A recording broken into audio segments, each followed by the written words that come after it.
लीजिए, ठीक है। बेईमानी आजकल बहुत हो रही है, पर मेहनत करने वालों को वो भी नहीं रोक पाते।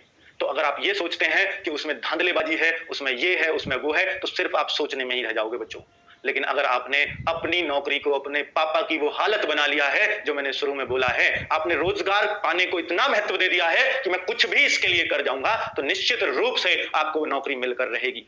ठीक है, बात यह है कि आप उसको सीरियस कितना लेते हैं। यही आपको चीज नौकरी दिलाती है कि आप सीरियस ही नहीं है। आप ये कहेंगे कि हम जब से पढ़ेंगे, जब हमें एग्जाम की डेट मिल जाएगी, उससे पहले तो पढ़ना ही नहीं है, या पढ़ेंगे तो इतने मन से नहीं पढ़ रहे हैं। बच्चों, आज भी अगर मैं बताऊं, एक यूट्यूबर होने के नाते आपसे कह सकता हूं, और बिल्कुल खुलेआम कह रहा हूं, और मैं नहीं, एक भी यूट्यूबर कोई भी इस बात को अगर नकार दे तो अंकित भाटी यूट्यूब पे शकल नहीं दिखाएगा। तो बच्चों, किसी से भी आप पूछ लेना, किसी भी यूट्यूबर से, जब एग्जाम का टाइम आता है तो उसका ग्राफ यूट्यूब का बहुत ऊपर चला जाता है। क्यों? क्योंकि बच्चे उसी टाइम पर देखते हैं। मैं कहूं लास्ट 10 डेज, जब एग्जाम आ रहा होता है, लास्ट के 10 दिन अगर आप किसी यूट्यूबर से पूछोगे तो वो कहेगा भाई बहुत मजा आ रहा है, बहुत सब्सक्राइबर आ रहे हैं, बहुत व्यूज आ रहे हैं।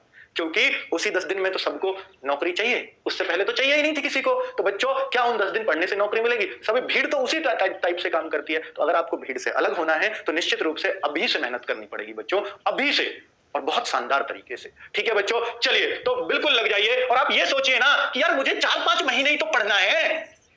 बच्चों, ये 4-5 महीने ही तो हैं जो आपकी लाइफ को बदल के रख देंगे। ये 4-5 महीने निश्चित रूप से आपको वो एक रोजगार दे जाएंगे जिससे आपकी पूरी जिंदगी टिकी हुई है। और ये 4-5 महीने बच्चों अगर आपने बर्बाद कर लिए तो ऐसे सीजीडी में हो सकता है दोबारा उम्र ही ना आए आपकी। और अगर नहीं आई, क्योंकि नौकरी बहुत जल्दी हाथ से जाती है, और अगर एक बार उम्र नहीं आई तो बच्चों फिर आपके बेरोजगार रहने के चांसेस, इसमें नंबर नहीं आया और अगली में उम्र नहीं आई तो बेरोजगार होने के चांसेस मैं कहता हूं 90% कर लिए। और लाइफ भर ये मलाल आपको रहेगा कि खूब समझाया था अंकित भाटी ने, पर हमने उसकी एक नहीं मानी। काश उस दिन सुन लेते तो बेहतर रहते। ठीक है बच्चों, हम हर बार ही समझाते हैं ऐसा। मैं ऑफलाइन की बात करूं, ऑनलाइन में तो हम 2-3 साल से हैं, ऑफलाइन की बात करूं पिछले 12 साल से यही बात समझाते हैं। आज के दिन तो बच्चा इन बातों को सुन के गुब्बारे की तरह फूल जाता है। कल सुबह से ही बैठ के पढ़ना है और परसों को फिर वही उसका गुब्बारा धीरे धीरे धीरे धीरे पिचकना शुरू हो जाता है, और 10 दिन में बिल्कुल इसी आदत पे जाता है जैसा वो पहले था।